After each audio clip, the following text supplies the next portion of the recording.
অসমৰ মাননীয় মুখ্যমন্ত্ৰী ডক্টৰ হেমন্ত বিশ্ব শৰ্মা দেৱ আৰু জলসিঞ্চন বিভাগৰ মাননীয় মন্ত্ৰী শ্ৰীযুত অশোক সিংঘাল, মাননীয় সাংসদ শ্ৰীমতী কুইন ওজা ডাঙৰীণী আৰু লগতে মাননীয় বিধায়ক শ্ৰীযুত অতুল বৰা মহোদয়ৰ উপস্থিতিত গুৱাহাটী পৌৰ নিগমৰ লৈ 15তম বিত্তীয় আয়োগৰ 2021-22 বৰ্ষৰ পুঁজিৰে বৃহত্তৰ নাৰেঙ্গী উন্নয়ন সমিতি নিৰ্মাণ কৰিবলগীয়া ৰাজহুৱা প্ৰেক্ষাগৃহত আধাৰশিলা আজি ইংৰাজী 2 জুন 2023 তাৰিখে গুৱাহাটী পৌৰ নিগমৰ মাননীয় মেয়ৰ শ্ৰীযুত মৃগন শৰণীয়া দেৱে স্থাপন কৰে।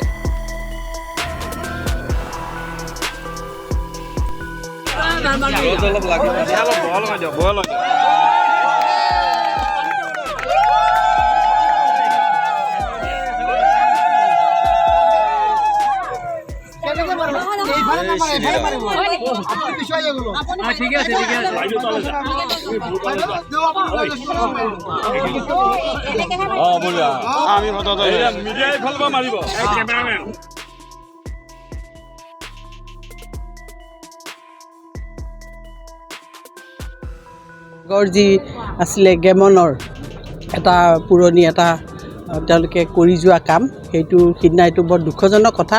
কিয় হ'ল কি হ'ল আপুনিও ক'ব নোৱাৰে, ময়ো নকৰোঁ। এটা অনুসন্ধান কৰাৰ কাৰণে মাননীয় মুখ্যমন্ত্ৰী ডাঙৰীয়াই ইতিমধ্যে দিছে আদেশ।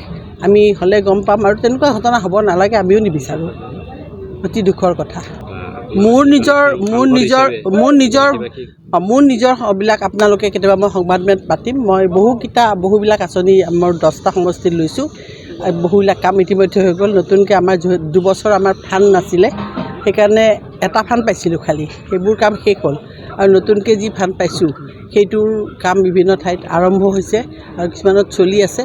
আৰু হয়তো আৰু এবাৰ মই পাম MP ফাণ্ড, তেতিয়া আৰু কিছুমান কাম ৰাইজৰ কৰিব পাৰিম। খুব বেছি কৰিব পৰা নাই, কিন্তু চৰকাৰৰ সহায়ত আমি বহু কাম হাতত লৈছোঁ। সেইবিলাক কাম আজিৰ দিনত মই শেষ হোৱা নাই কাৰণে মই ক'ব নোৱাৰিম, কিন্তু চৰকাৰে যিখিনি কাম কৰি আছে, আমি সাংসদ হিচাপে যিমান কৰিব লাগিছিল, ক'ভিড পৃষ্ঠ 2 বছৰে আমাক বহুত পিছুৱাই দিছে, সেইটো সকলোৱে জানে।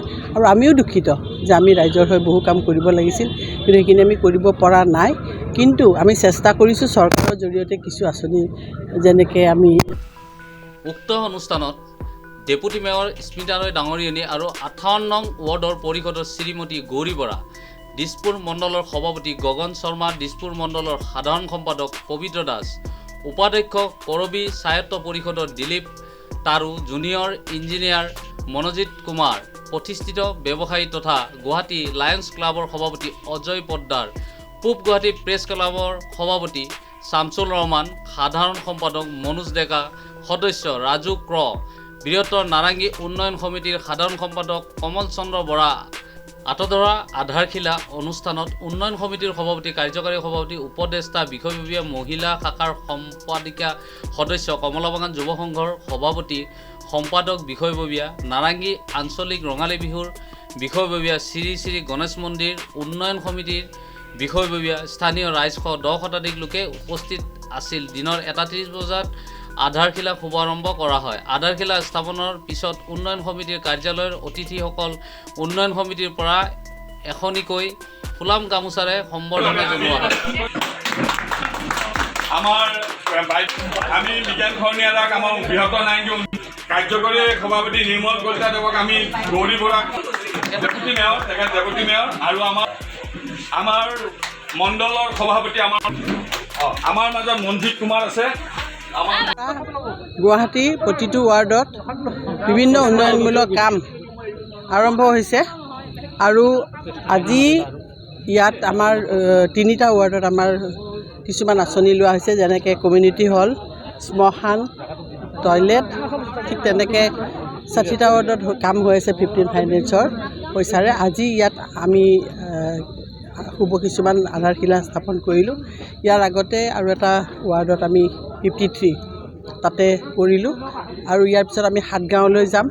মাননীয় মুখ্যমন্ত্ৰীৰ দ্বাৰা আমাৰ কাউন্সিলৰসকলক এক অনুদান দিছে, আৰু সেই অনুদানেৰে তেখেতসকলে ৰাইজৰ হৈ কাম আৰম্ভ কৰিছে।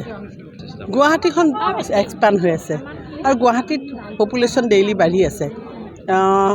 চৰকাৰে কৰি থাকে, আৰু নতুন নতুন সমস্যাৰ আমি দেখি থাকোঁ। সেইকাৰণে মই ভাবোঁ যে আগতে কি হৈছে মই নাজানো, এতিয়া মাননীয় আমাৰ মুখ্যমন্ত্ৰী হিমন্ত বিশ্ব শৰ্মাৰ নেতৃত্বত যি এটা পৰিৱৰ্তনৰ আপোনালোকে নিশ্চয় দেখিছে।